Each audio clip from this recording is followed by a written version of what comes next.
अमित शाह का कौन सा गुब्बारा था जिसके फट जाने की बात नेता प्रतिपक्ष राहुल गांधी की जुलाई से किए जा रहा है? ये पूरा ड्रामा जो चल रहा है, अमित शाह का जो गुब्बारा फटा है उसको रिपेयर करने का, उसमें फिर से गैस भरने की कोशिश हो रही है और वो गुब्बारा फट गया है, उसमें कोई मतलब गैस नहीं भरी जा सकती। Amit Shah does not have the courage, guts नहीं है उसमें कि वो पार्लियामेंट में आके हमारे सामने खड़ा हो जाए। 15 दिन उन्होंने ये दिखाया है और ना नरेंद्र मोदी जी में गट्स है, ना अमित शाह जी में गट्स है।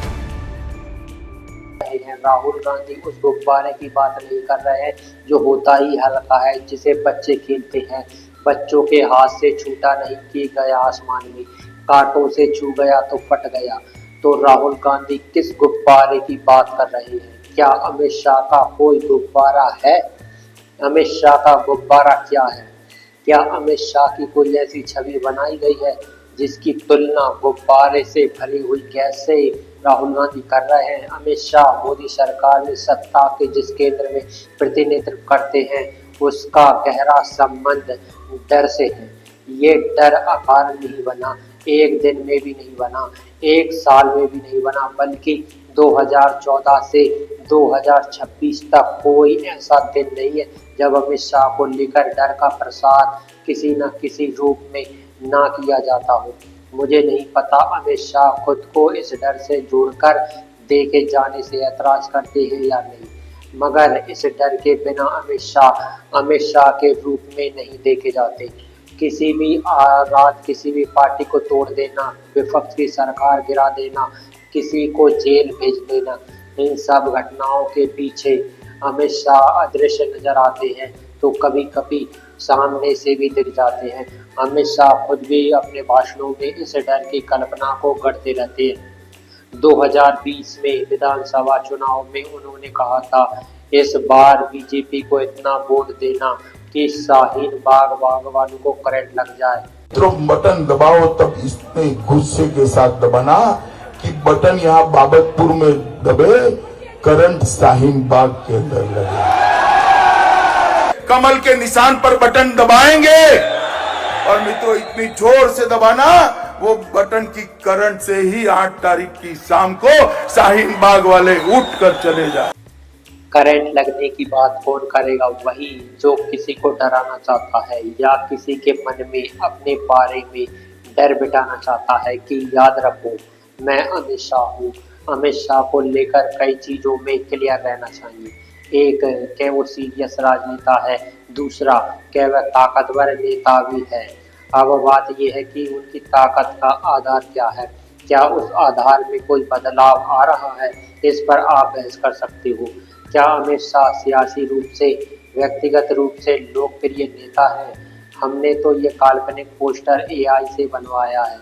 ध्यान रहे इस तरह का पोस्टर बीजेपी ने नहीं बनाया, लेकिन इस पोस्टर के सहारे आपके सामने एक सवाल रखता हूँ कि आप उस समय की कल्पना कर सकते हैं जिसमें बीजेपी के पोस्टर पर केवल अमित शाह की तस्वीर है और बीजेपी के कार्यकर्ता, समर्थक और वोटर उन्हें अगला प्रधानमंत्री बनाने के लिए वोट मांग रहे हैं, वोट कर रहे हैं। राजनीति में एक गलती कभी नहीं करनी चाहिए, किसी भी नेता को खारिज नहीं करना चाहिए, लेकिन इस सवाल पर बीजेपी को जानने वाले पत्रकार या इस पर चर्चा कर सकते हैं। बस आप हमारा वीडियो पूरा देखिएगा। अमित शाह पर गार्डियन के कपिल देव ने मई 2024 में एक बहुत लंबी प्रोफाइल, उस प्रोफाइल का शीर्षक यही था, अमित शाह लोगों को डराना पसंद करते हैं। इस रिपोर्ट में अमित शाह को करीब से जानने वाले गुजरात के एक वकील का बयान है कि अमित शाह लोगों को डराने का पसंद करते हैं, इस छवि को पसंद करते हैं। इस लेख में अतिउद्देश्य से बात करने वाले ज्यादातर लोगों ने नाम नहीं बताने की शर्त पर अमित शाह के बारे में बात की या फिर बात ही नहीं की। अमित शाह को लेकर उन्हें जानने वाले लोगों ने किस तरह का डर है, इससे ये भी पता चलता है कि इसी लेख में अरुंधति रॉय का भी एक कमेंट है, अमित शाह ऐसे single student the only note is strike fear, यानी अमित शाह एक ऐसा साज है जिसके सिर्फ एक ही सुर निकलता है, डर का। गार्डियन विदेशी अखबार है, इसलिए नाम सुनकर तुरंत ही कुछ लोग इस लेख को भारत विरोधी प्रोपेगेंडा बता सकती नॉर्मल है, लेकिन इस डर वाली छवि का एक कोना अमित शाह की अपनी वेबसाइट पर भी मिलता है ना दिलचस्प। अमित शाह की वेबसाइट पर एक पन्ना है जिस पर लिखा है द लाइटर साइड। इस पर अमित शाह के बारे में बने कार्टून प्रकाशित है। इसमें एक कार्टून है जिसमें अमित शाह ईटी नाक का कुत्ता अशोक गहलोत के पीछे छोड़ रहे हैं, यानी अमित शाह भी अपनी इस छवि को स्वीकार करते हैं कि वह एजेंसियों के डर से दमन करते हैं, राजनीतिक विरोधियों के पीछे उन्हें छोड़ देती है। अमित शाह के कंट्रोल में भारत की एजेंसियां ना हो तो क्या वे इतने डरावने नजर आएंगे? अमित शाह इस वीडियो को देखकर मुस्कुरा ही देंगे। पब्लिक के बीच अमित शाह प्रधानमंत्री मोदी से कहीं ज्यादा मुस्कुराते हैं। अमित शाह बीजेपी के मंच पर जब भी जाते हैं तो कार्यकर्ताओं से ज्यादा बुलते मिलते हैं, उनकी तरफ देखते हैं, अपनी सख्त छवि को किनारे रख उनके साथ थोड़ा मुस्कुरा लेते हैं, थोड़े झुके भी नजर आते हैं। हमेशा अकड़कर सीधे चलते हुए गुजरते नहीं। अक्सर मंच पर मॉडरेटर से हंसी मजाक भी करते हुए देखे जा सकते हैं। तो अब ऐसा क्या है, इन एजेंसियों का इतना इस्तेमाल हो गया कि उनका अमित शाह की अपनी छवि को ओवरटेक कर लिया है। अब लगता है कि ईडी के कारण अमित शाह है।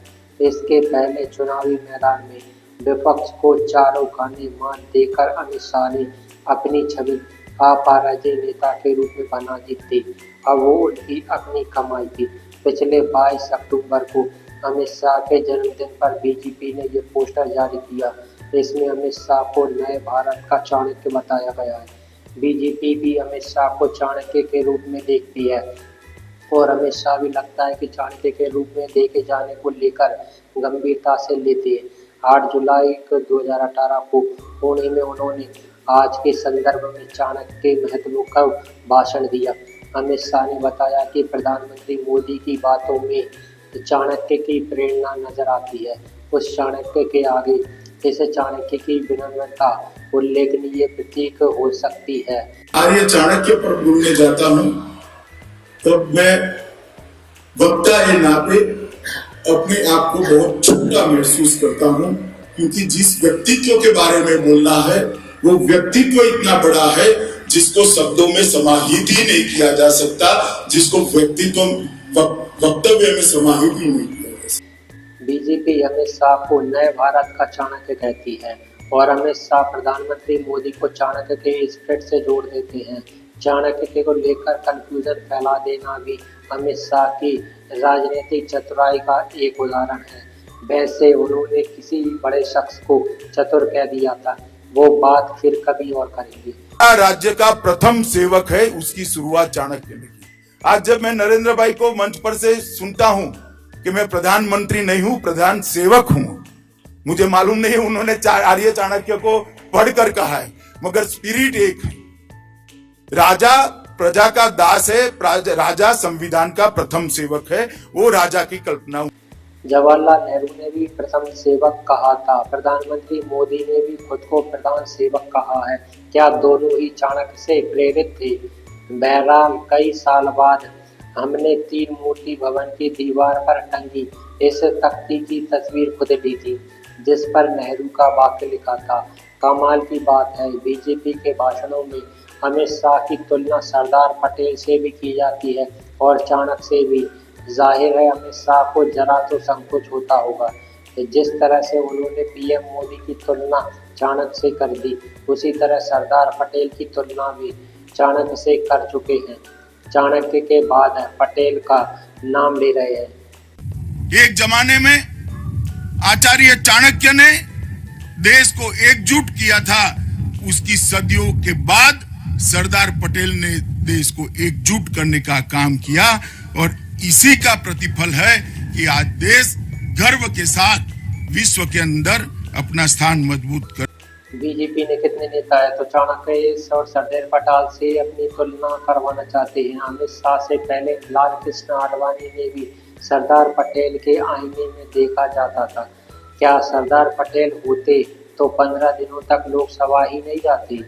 बहरहाल अगर आप संगठन के हिसाब से अमित शाह की क्षमता की समीक्षा करेंगे तो उन्होंने कई बार साबित की है और विपक्ष को चुनावी मैदान में हराया है। 2013 में उन्हें उत्तर प्रदेश का प्रभारी बनाया गया। 2014 में बीजेपी को लोकसभा में यूपी से बहुत ज़्यादा सीटें आई। 2017 के यूपी चुनाव में प्रचंड बहुमत मिला। अमित शाह की संगठन क्षमता साबित हुई। ऐसे कुछ और चुनाव में बीजेपी की जीत का क्रेडिट आप अमित शाह को दे सकते हैं, लेकिन क्या आप अभी बीजेपी की जीत का पूरा क्रेडिट अमित शाह को दे सकते हैं? ध्यान से सुनिएगा। मेरे हिसाब से ये सवाल बेहद दिलचस्प। भारतीय राजनीति चाणक्य सम्मानीय अमित शाह जी, स्वागतम। अमित शाह ने चुनावी चाणक्य की पदवी तब हासिल की जब चुनाव बराबरी के मैदान पर बहुत हद तक हो रहे थे। चुनाव आयोग को लेकर इतने संदेह नहीं हो रहे थे। अब बीजेपी की जीत को लेकर 100 तरह के आरोप लगते हैं और इनमें कई आरोप वाकई गंभीर भी होते हैं। 2016 में मोदी सरकार ने एक अवैध कानून बनाया, इलेक्ट्रॉनिक बॉन्ड का। इसके जरिए बीजेपी हजारों करोड़ों रुपए की पार्टी हो गई। इस फ्रॉड कानून ने बीजेपी को बाकी सभी दलों से आगे कर दिया। पैसे के मामले में विपक्ष बीजेपी के सामने हारा हुआ नजर आने लगा। नतीजा ये हुआ कि अमित शाह की शक्ति का आधार बदलने लगा। अब वो ताकत के केवल अमित शाह के कारण नहीं, चुनाव आयोग के कारण भी नजर आने लगी और पैसे के कारण। मतलब अपने दम पर किसी से भिड़ जाना, किसी को हरा देना, ये एक बात है, और मोहल्ले भर को जुटाकर किसी एक अकेले से भिड़ जाना दूसरी बात है। क्या बीजेपी अमित शाह के कारण ही अब चुनाव जीतती है? उनकी व्यक्तिगत लोकप्रियता, उनकी संगठन क्षमता या कुछ और कारणों से जीतने लगी है? अब बीजेपी की चुनाव जीत के पीछे एसआईआर को भी श्रेय दिया गया। 27 लाख वोटरों के वोट के अधिकार छीन लेने को भी दिया गया। वोट चोरी को दिया जाता है। 2024 में लोकसभा में बीजेपी की सीटें कम हो गई और उसके तुरंत बाद हरियाणा और महाराष्ट्र विधानसभा में बीजेपी की जीत पर वोट चोरी के गंभीर आरोप लगे। महाराष्ट्र और बिहार, असम में करोड़ों वोटर के खाते में 2,500 से लेकर 10-10 हजार तक रुपए बांटे गए, तब जाकर चुनाव जीता गया। इतनी लोकप्रियता थी तब भी वोट हासिल करने के लिए पैसे देने पड़े, वोटर लिस्ट से नाम कटवाने पड़े। यहाँ तक कि बंगाल के चुनाव में अप्रत्याशित रूप से 2.5 लाख अर्धसैनिक बलों को उतारकर ममता बनर्जी को हराया गया। लेकिन जीत का क्रेडिट अमित शाह को अकेले मिल सकता था। वो क्रेडिट बंगाल की जीत के संदर्भ में अर्धसैनिक बलों से लेकर चुनाव आयोग तक पहुंच बट जाता है। जब बीजेपी की जीत का क्रेडिट ही आयोग के साथ अर्धसैनिक बलों के साथ बंटने लगा है, तो अमित शाह को अकेले क्रेडिट कैसे मिलेगा? Do you get my point? इसे ऐसे भी समझ सकते हैं, जिस बल्लेबाज के दम पर टीम जीत जाती थी वह टीम अभी जीत रही है। बल्लेबाज अभी उसी टीम में है, मगर जीत दूसरे कारणों से होने लगी है, उनकी अपनी बैटिंग से नहीं हो रही है। अमित शाह के सर्वशक्तिमान होने की छवि के आसपास इस तरह के कई बदलाव आए। क्या राहुल गांधी इसी चेंज की बात कर रहे हैं? राहुल गांधी उस अमित शाह से इस्तीफा मांग रहे हैं, उनके हिम्मत को चैलेंज कर रहे हैं, जो वाकई में बीजेपी की तरफ से हिम्मत, साहस और दुस्साहस के प्रतीक हैं, माने जाते हैं, बताए जाते हैं। 15 दिन के लिए पार्लियामेंट में आ नहीं पाए। मैं देख रहा था, पार्लियामेंट में बैठे थे बट आ नहीं पाए अंदर। अब जैसे मैंने बोला, अब गुब्बारे को स्टिच करने की कोशिश कर रहे हैं, उसमें गैस भरने की कोशिश कर रहे हैं, वो नहीं होगा। Fact of the matter is, home minister of India does not have the courage to stand for what he has done. That is the fact. There's no other fact. And again, no one in the opposition is interested in his opinions. We don't care about his opinions. He can talk about his opinions to somebody else. The country wants to understand something else. The country is not interested in what Amit Shah thinks on education. Country is interested, did you, Mr. Amit Shah, shoot our children or not? And if you did, why? Rahul Gandhi Amit Shah को गुब्बारा कहने लगे हैं, फटा हुआ गुब्बारा। यह भी बहुत दिलचस्प है। इस बात में भी उसी डर की झलक मिलती है जो अमित शाह की छवि से जुड़ी है। राहुल ने उस डर को महसूस किया होगा और अब वह उसी डर को गुब्बारा भी बता रहे हैं। भारत जोड़ो यात्रा के दौरान राहुल गांधी ने एक नारा दिया था, डरो मत। कांग्रेस के ट्विटर हैंडल से डरो मत का पोस्टर खूब जारी किया जाता था। राहुल को भी इस डर से लगता है निकलने में कई साल लगे हैं। उनकी सांसदिक चली गई, उनका मकान खाली करवा दिया गया, उनमें परवाह नहीं की। ईडी ने बुलाकर कई घंटों तक पूछताछ की, उनकी पार्टी तोड़ दी गई और राज्यों में सरकारें गिरा दी गई। राहुल उससे भी नहीं डरे। राहुल को कई बार डराया गया, लगता है ज्यादा डरा दिया गया, इसीलिए राहुल गांधी उस डर से अब बाहर निकल आए। डरो मत का पोस्टर बदल गया है, नया पोस्टर आ गया है। अमित शाह का गुब्बारा फट गया है। राहुल ने उस डर का नाम ले लिया है। राहुल गांधी यही बताना चाहते हैं कि जिस व्यक्ति को इतना शक्तिशाली बताया जाता है, दिलेर कहा जाता है, वही व्यक्ति 20 जुलाई की हिंसा के बाद से लोकसभा में आकर दिल्ली पुलिस की भूमिका पर जवाब नहीं दे पा रहा है। शुरू में मुझे भी लगा था कि अमित शाह किसी रणनीति पे काम कर रहे हैं और कई बार कह चुके हैं कि वे भागने वाले नेता नहीं। फिर अमित शाह की हिंसा पर कोई बयान क्यों नहीं दे पाए? गेस्ट कीजिए किस गोदी चैनल पर अमित शाह मॉनसून सत्र के बाद यह सवाल हल्के फुल्के और मुस्कुराते हुए पूछा जाएगा। एक ही सवाल और जिस पर बोलकर अमित शाह अपने जवाब की खाना पूर्ति कर लेंगे। गेस्ट कीजिए, क्या ऐसा होगा तो मेरी ये बात याद रखिएगा। मैं किसी चीज से भागना नहीं चाहता।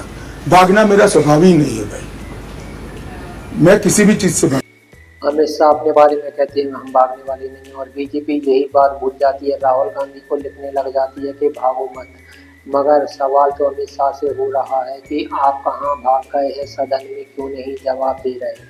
और संसदीय कार्य मंत्री लिख रहे हैं राहुल गांधी भागो मत। कम से कम रिजिजू इस वीडियो में संसद की 8 महीने पुरानी क्लिपिंग का तो इस्तेमाल नहीं करते।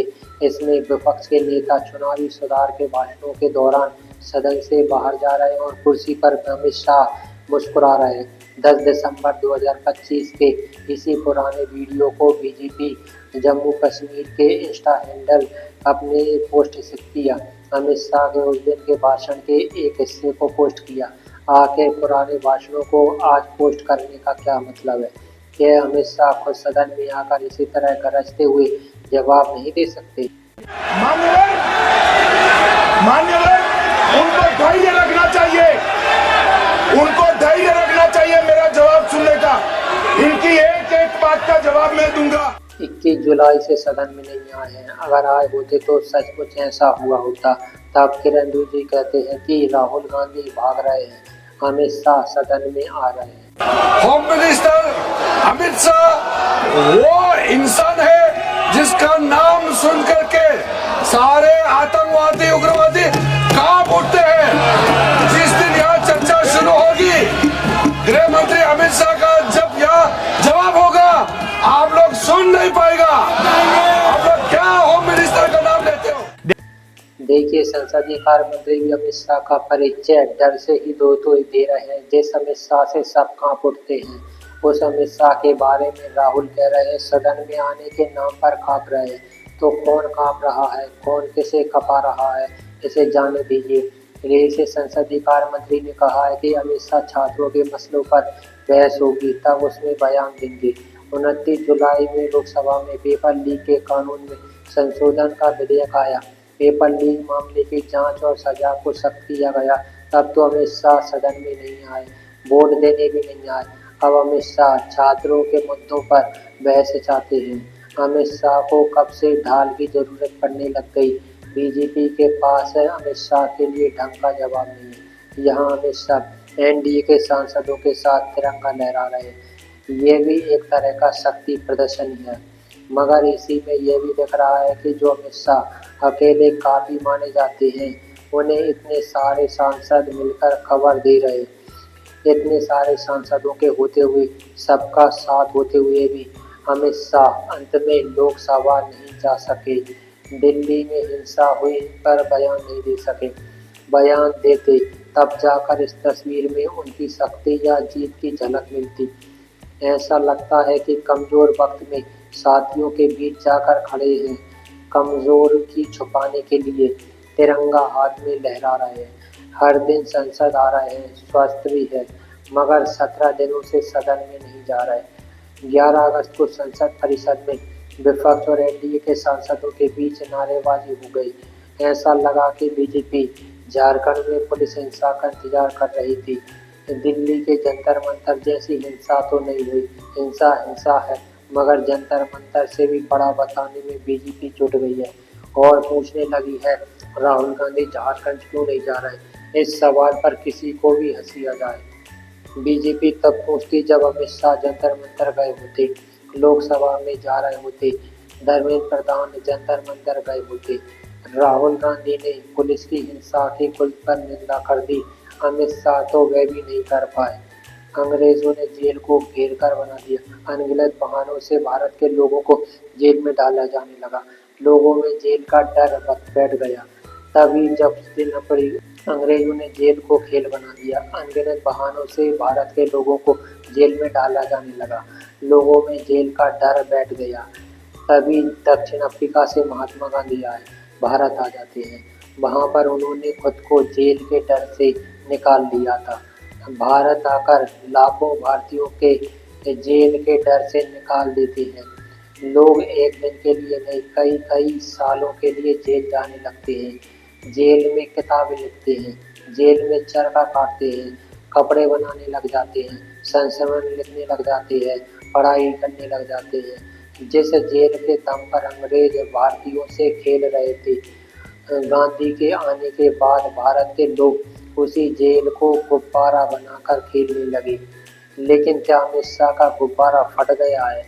भारत में जब तक ये मुमकिन है कि किसी भी बहाने से पुलिस आपके घर घुस सकती है, फर्जी मामले में आपको फंसा सकती है और न्याय व्यवस्था डर के मारे समय पर बेल देने से कतराने लग सकती है, तब तक आप सालों साल जेल में सड़ा जा सकते हैं। उस देश में जहां फर्जी रूप से शक्ति का इस्तेमाल होता है, करोड़ों लोग धर्म के नाम पर सपोर्ट कर देते हैं, उस देश में जेल से किसी को डर लग सकता है। गुब्बारे के पीछे भागने वाले लोगों को इतनी जल्दी यह बात समझ नहीं आएगी कि गुब्बारा फट गया है। वीडियो कैसा लगा कमेंट सेक्शन आपका नीचे इंतजार कर रहा है।